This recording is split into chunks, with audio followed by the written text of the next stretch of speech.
called The Rabbit Sends in a Little Bill. And I'll tell you what that means in a minute.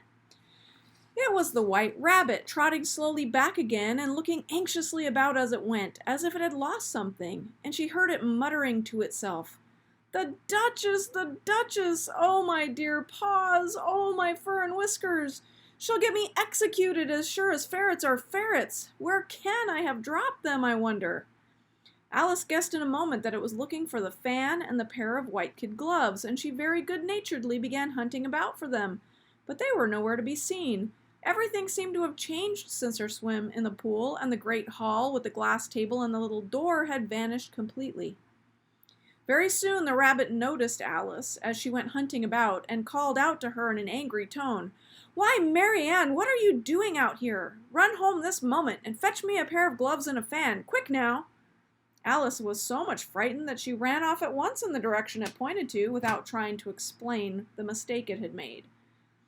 He took me for his housemaid," she said to herself as she ran. "How surprised he'll be when he finds out who I am! But I'd better take him his fan and gloves, that is, if I can find them."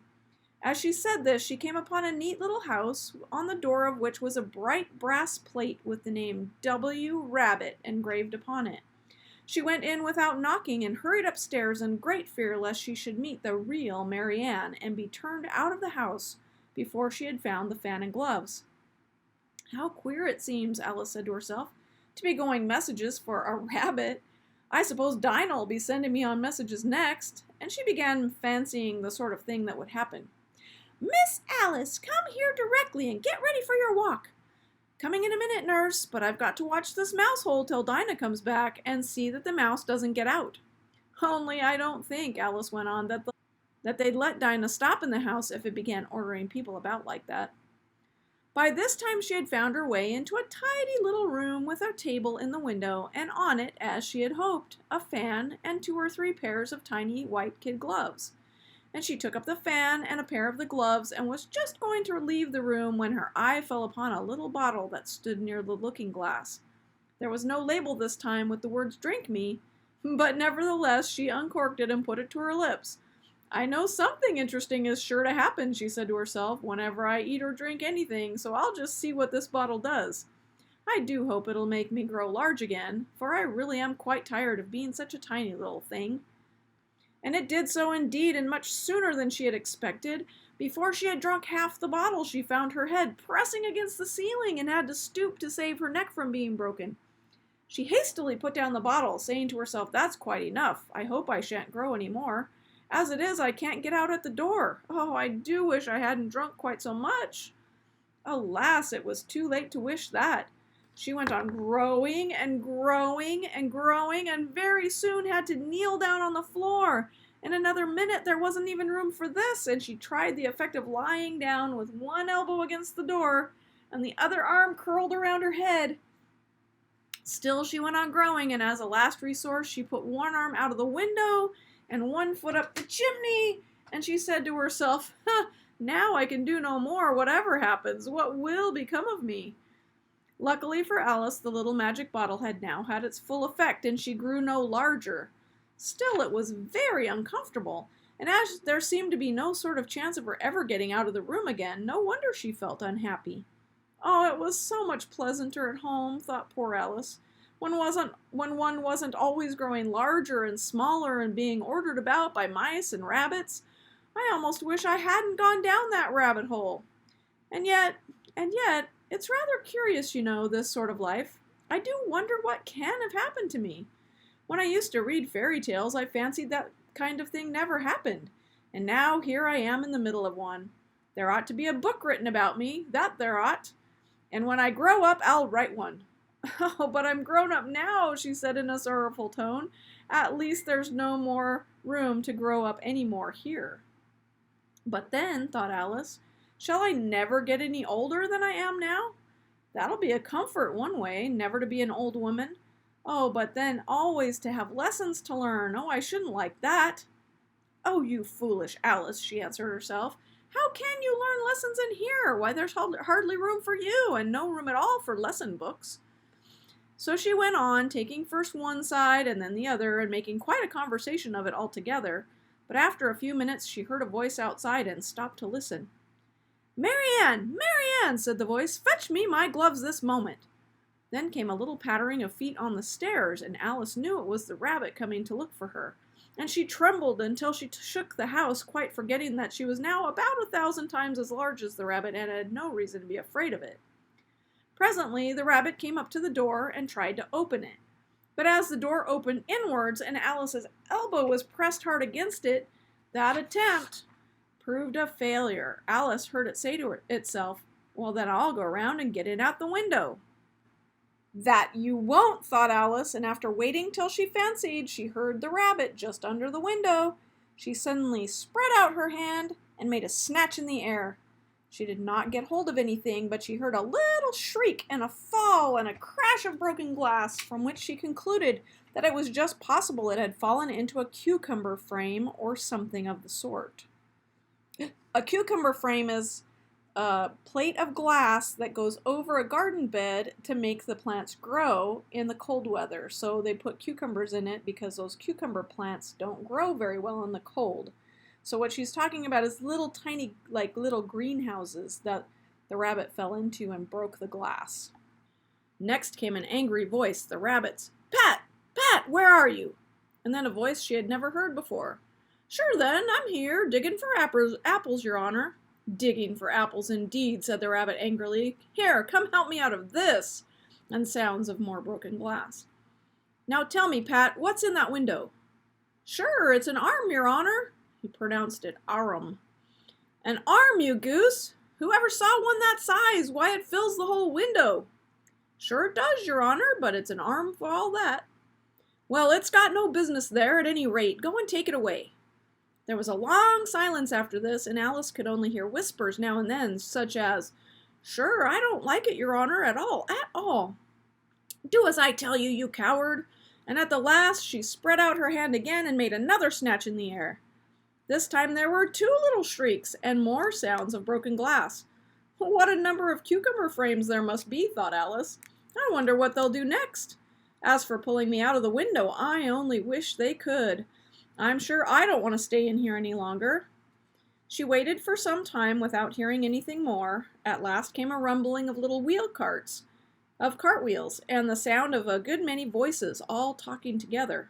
And she made out the words, "Where's the other ladder? Why, I hadn't to bring but one. Bill's got the other. Bill, fetch it here, lad. Here, put 'em up at this corner. No, tie 'em together first. They don't reach half high enough yet." "Oh, they'll do well enough. Don't be particular.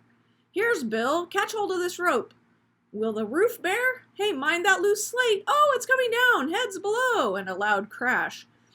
"Now, who did that?" "It was Bill, I fancy." "Who's to go down the chimney?" "Nay, I shan't. You do it." "That I won't, then." "Bill's got to go down. Here, Bill. The master says you've got to go down the chimney." "Oh, so Bill's got to come down the chimney, has he?" said Alice to herself. "Why, they seem to put everything upon Bill. I wouldn't be in Bill's place for a good deal. This fireplace is narrow, to be sure, but I think I can kick a little."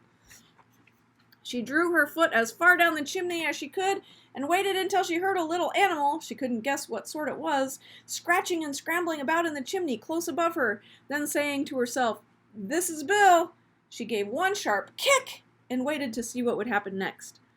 The first thing she heard was a general chorus of, "There goes Bill!" Then the rabbit's voice alone, "Catch him, you by the hedge!" Then silence, then another confusion of voices. "Hold up his head! Brandy now, don't choke him! How was it, old fellow? What happened to you? Tell us all about it."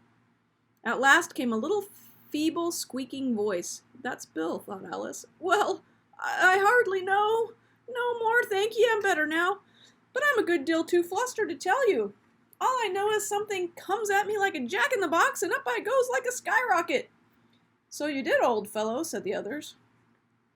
"We must burn the house down," said the rabbit's voice, and Alice called out as loud as she could, "If you do, I'll set Dinah at you."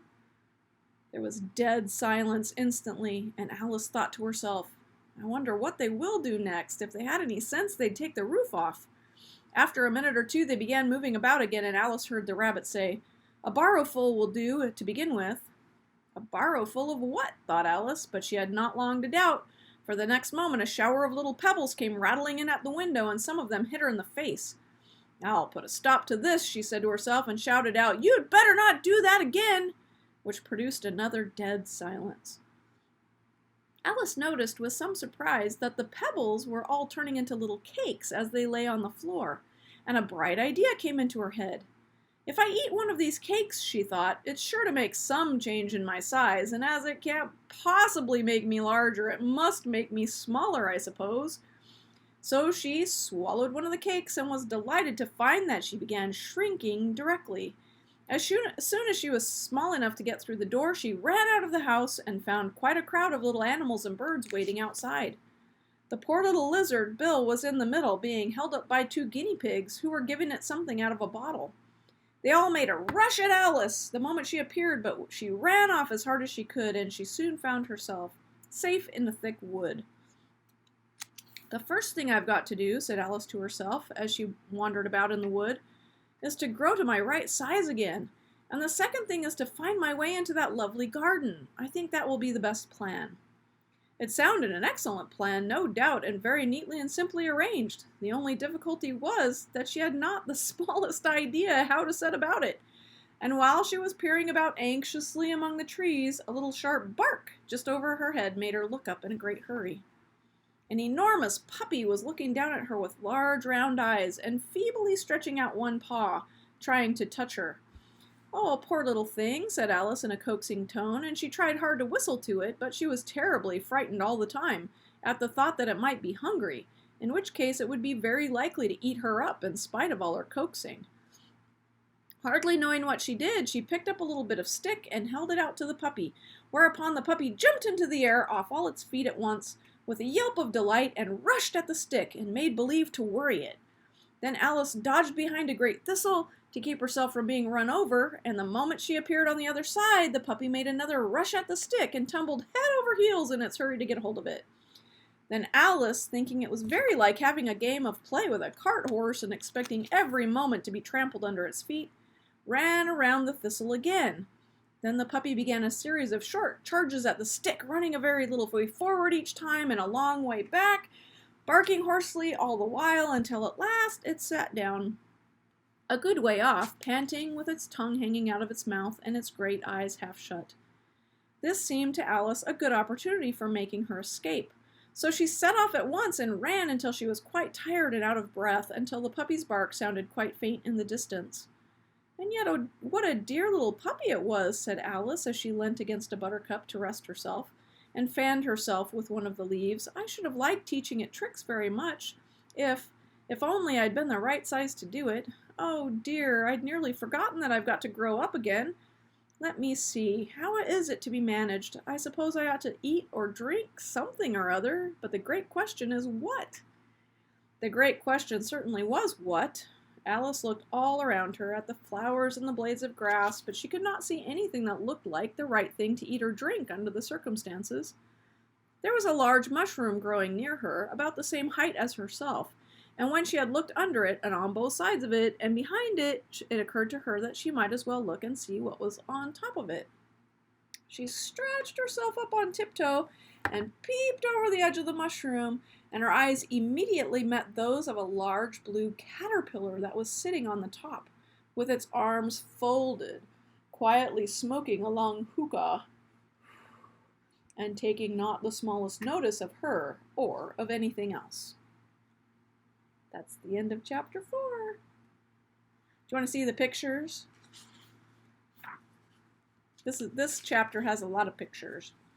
So there is Alice when she was in the house and she was really big, and there is her snatching at the rabbit with her hand out the window. And this is Bill the lizard popping out of this chimney. And this is Alice playing with the puppy. What would you do if you had a gigantic puppy? Would you play with it? Would you be afraid of it?